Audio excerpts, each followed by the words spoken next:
What is up, YouTube? You know who it is. I recently, I'm gonna make this a fairly quick video, less than 10 minutes. But I recently had a viewer, subscriber, I believe, comment on a video, and he wanted to know how I've got my service cart set up.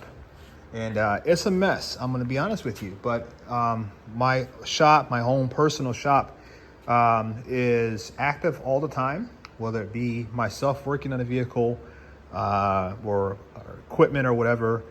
Kind of getting into that, thinking about starting my own business as a side business because things are kind of picking up a little bit. So we'll see how that happens, but I've got over 2,000 square feet of space available to me to do it, my own space. And so I guess my point is that my cart's always getting something thrown on it or taken off, so it's fairly dynamic in terms of its use. So I'll show you guys real quick what I've got set up on here, and we'll kind of talk to that. All right, so the top surface here, it is a Snap-on cart. It is not a Harbor Freight or nothing like that. It is a genuine Snap-on cart.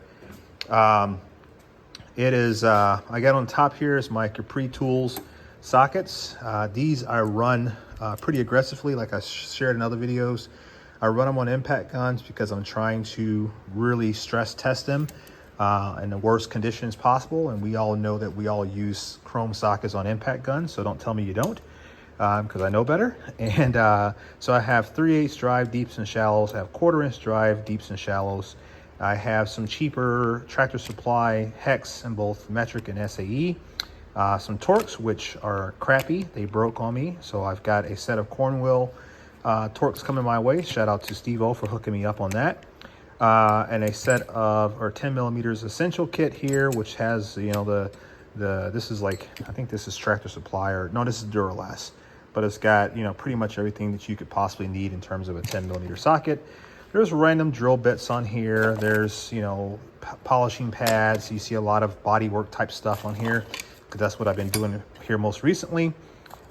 Spray paint, you know, more grinding disc, more spray paint, adjustable wrenches, screwdrivers. It looks rough, but we're going to talk about this one day in a future video. We're gonna do that right. I did that wrench very wrong, and I got to correct my wrong. And then over here we've got a set of Matco deep and shallow impacts. These are the old Matco USA sockets, and we just got a set of those sitting up here. Incomplete set, but for the sizes that I commonly use, that set pretty much has it. Yeah, that's the top surface. Normally there's a couple lights. I keep a few different lights around here, but they're probably somewhere else in the shop. Some of my stuff is also out here.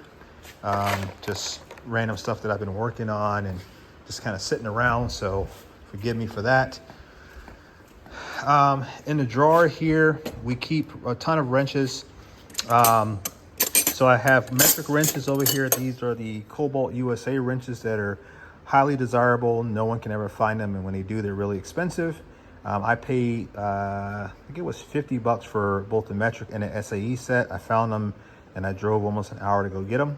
But I've got those sets here, all the way up to 19, and the other one goes all the way up to 13/16. I think it's the largest size. We also have a bunch of open-end wrenches here, angle wrenches, whatever you have. Because I work on a lot of tractors and things of that nature, I love these angle wrenches because they work great for hydraulic fittings and really tough or weird like locations on a piece of equipment. So those seem to work out pretty decent. And I've noticed from other guys like, trying to think of some of the channels.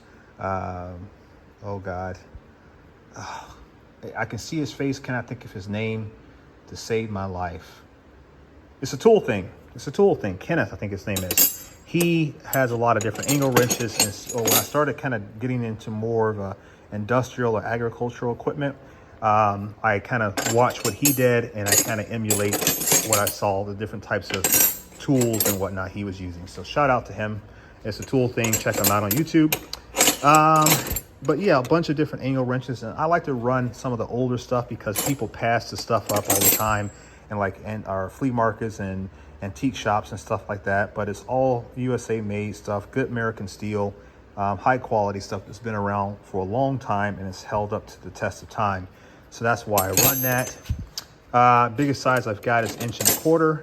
I've got a bunch of screwdrivers here. Don't laugh at these Lennox screwdrivers. I mean, you're talking about a cheap set of screwdrivers in terms of cost, but I've had these things for like going on like 10 years or something stupid like that, and they absolutely have worked every bit as you want. They have a good feel to them, rubber over PTFE or plastic with a hex on the shaft, and they don't break. I literally have the entire set, never broke a single screwdriver on any type of fastener, whether it be a USA fastener or a cheap Chinese junk. They just seem to work.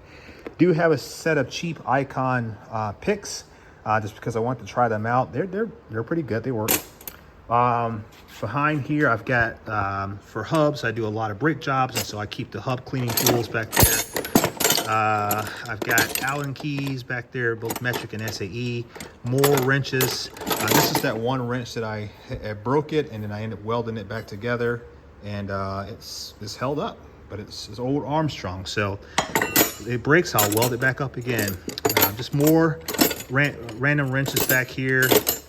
More picks, more screwdrivers. Then we have roll pin stuff here, shrink wrap, and hose clamps, the self-tapping screws, washers, different assortments, and I have an old 12-point set because sometimes you run into some 12-point sockets, scrapers, adjustable pliers.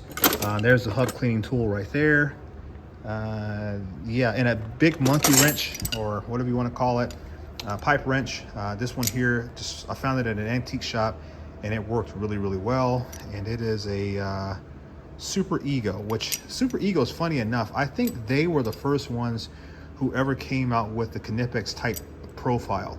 Somebody correct me if I'm wrong, but I had an old Super Ego adjustable plier, and it was way earlier than a Knipex. I believe Knipex copied their design.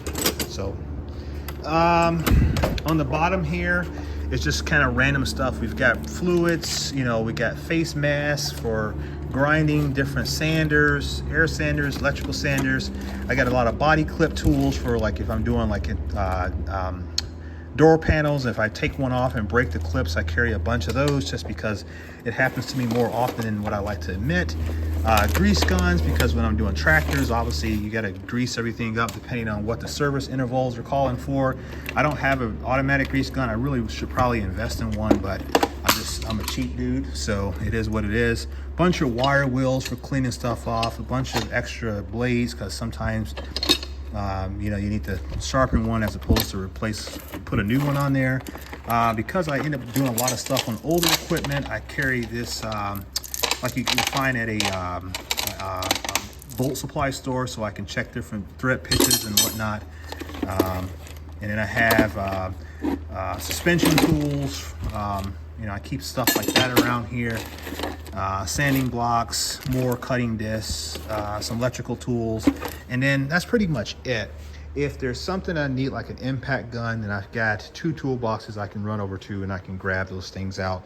But that's pretty much what I carry on the cart. I try to plan for what I'm going to do.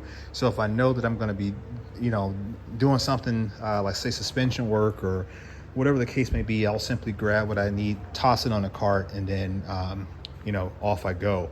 And so that's kind of how I do it. I do have the same setup in my small shop across the yard, so I can, if I need to be over there for whatever reason, I've got everything that I need in that shop as well.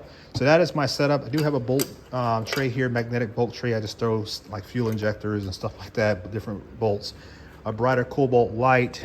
I do carry a couple cans of stuff. Everything's kind of in a mess because it's been really busy here lately. Permatex, more lights, but normally I carry like starter fluid back there, carb cleaner, just stuff like that, grease, and just things that I know I'm going to need on a consistent basis. Also got an extra set of O-rings and things like that because I'm always snapping O-rings as well. So I keep those in the cart just because. Tire changing tools, etc. So that's pretty much it. That's what I carry on the cart. Hope you liked the video, guys. Make sure you hit that subscribe button, leave a comment, let me know what you guys carry in your service cart. Is there something that I'm missing that I should add? Let me know. I'd be more than happy to consider all recommendations. All right, guys, catch you in the next one. Peace.